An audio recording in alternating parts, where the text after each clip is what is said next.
Okay, what you see here is not a PlayStation 3, but it's a Sony Streaming Network Media Player SMP-N200. And in this video, we're going to show you that you can actually control this device with not only the remote that's included with it, but you can actually control it with an app for your iOS or Android device. Now, what I'm going to show you first is the iPad app. Now, I'll show you right here. If you look right here, it says Media Remote. Now, you can download that from the Apple App Store, and it's a free app, and it's already downloaded here. So what I'm going to do is I'm going to open it up, and you can see right there, it's an iPhone app, and you can times it by 2, but for purposes of this video, it's probably better if I use it in the smaller version. Now, as you can see here, this is a settings page. Now, what I'm going to do is click on Add Registration here, and it will search for my device. Now, you see there it says Media Player. I'm going to click on that, and it says Registration. Register the Media Remote device. After navigating to the Media Remote device registration screen of your Sony device, tap the registration button that appears on the mobile device. So what I'm going to do is I'm going to take the actual remote for this device, and I'm going to go over to Settings over here, or Setup, and I'm going to go to Network Settings here. And I'm going to go all the way down to Media Remote Device Registration. Register a device for use as a media remote. I'm going to click on that. So I clicked on registration on the Sony device itself, and then on the iPad app I clicked on registration as well. It's synced between the two devices, and now I should be ready to go. Now, there's an option on here where you can actually shake to control. I'm going to keep it off because with the iPad, you don't want to be shaking it around. If this was an iPhone, it would be a different story. So I'm going to keep that off. Okay, the next screen here says Keyboard Sync. Keyboard Sync is a function for automatically displaying the keyboard on the media remote when the connected device is on a text input screen. I'm going to turn that on, and this is what the app looks like. Now, as I said, this app is also available for Android, and I'm going to use my Android phone here because it's going to be a little bit easier to do this video having a smaller device and controlling the Sony streamer with it instead of trying to control it with the iPad 2. The main reason I showed you the iPad version is just to show you what it looks like and that you can also use it to control this device if you'd like to. Now, I have the app open here on my Android device, and it says Demo Player, and down on the bottom it says Add Registration. So I'm going to click on that, and it's searching for devices right now. And it says Media Player there. So I'm going to click on that. So I did the same thing there. What I did is I clicked on Media Remote Device Registration on the Sony streamer, and then I clicked Register on the next menu there, and then I also clicked Register on the phone, and it synced up the two devices. So now I can actually use the Android phone as my remote control. Now, just like on the iPad, you can use the Shake to Control function. In this case, I'm actually going to turn it on so we can see what it's all about. And you can assign that shake to control to one of these functions here, whether it's home, pause, enter, options, play, next, previous, stop. I guess next would probably be the most intuitive way to do the shake if you want to go to the next screen. So let's click it on next and then go to next. The next thing again is the keyboard sync. Keyboard sync is a function for automatically displaying the keyboard on the media remote when the connected device is on a text input screen. Obviously, I want that clicked because you definitely want to use your touchscreen on your device more than you want to use an on-screen keyboard on your television set. So I'm going to click Next on that, and I'm ready to go. So I'm hitting Connect on the device, and here we go. This is what the interface looks like. Now, I would imagine this cross is a directional thing. This is a Sony device, and they use the cross media bar to navigate the features, so I would imagine that's a very intuitive way to control it with this device. So if I push up on it, it moves up, and it actually gives me this interesting noise. Instead of the click, I get a beep. Go to the side.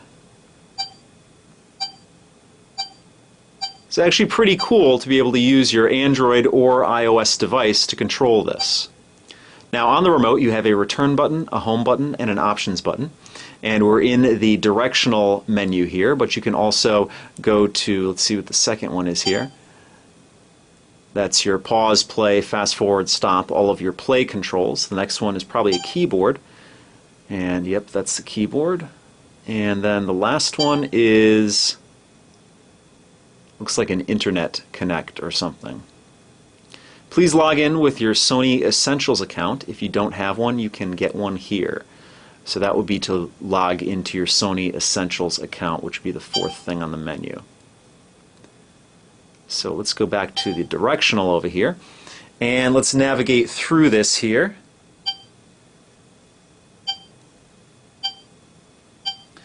Now we're on Netflix here. Let's see how we would actually enter into that.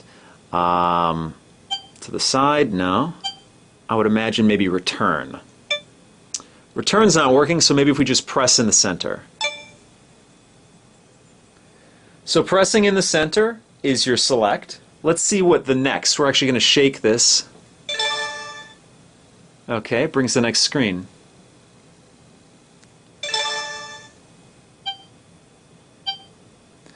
And actually, I thought that that noise was coming from my television set, but that sound is all coming from my phone here. I'm going to hit my options button here on the remote and see what that does. Okay, it brings up the options screen here. Let's hit the home button and see if it brings us back to the home screen. There we go. Now the next thing what I want to do is try out the keyboard on this, and the best way to do that would actually be using the internet browser on this device here.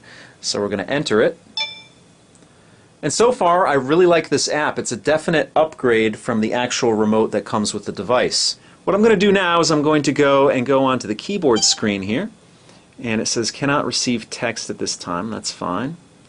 I don't know why, probably because I'm not in a URL field. So let's see, press options and select URL entry. Let's go and hit options here and go to URL entry and click on it. Now one thing I've realized is you can click anywhere. You don't have to click in the center. A clicking motion will be a selecting motion, and a swiping motion will, if you're swiping down it'll go down, if you're swiping up it'll go up, right and left. Pretty much self-explanatory. So a click could be anywhere. So we're here on URL entry. I'll show you. I'll just click on the side here and it will also go into a select mode there. Now you see the on-screen keyboard there, and on the device it automatically goes to the keyboard screen, so I didn't even have to switch up here to the menu. It just went straight to that, which is nice. I'm going to type in a URL here.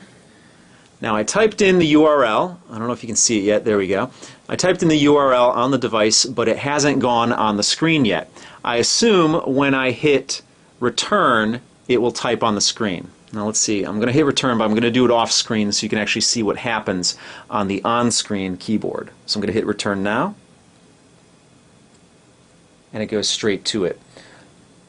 So there's no typing out on the on-screen keyboard. It's just pretty much there to show you that you can accept text. You do all your typing on the device itself, and then it goes straight to wherever you typed.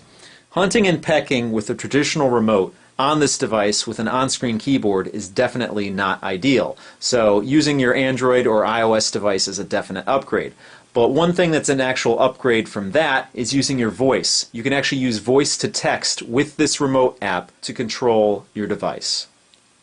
So you see the on-screen keyboard on the TV, and here is the interface on the phone. What I'm going to do is I'm going to click on the microphone here, Amazon.com.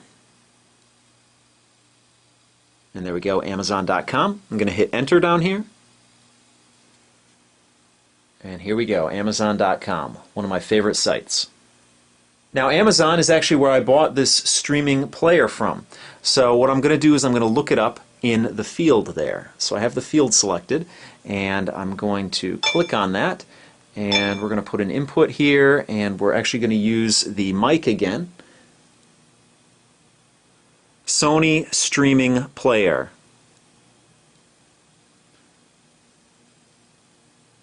It says Sony streaming player there. I'm going to hit enter,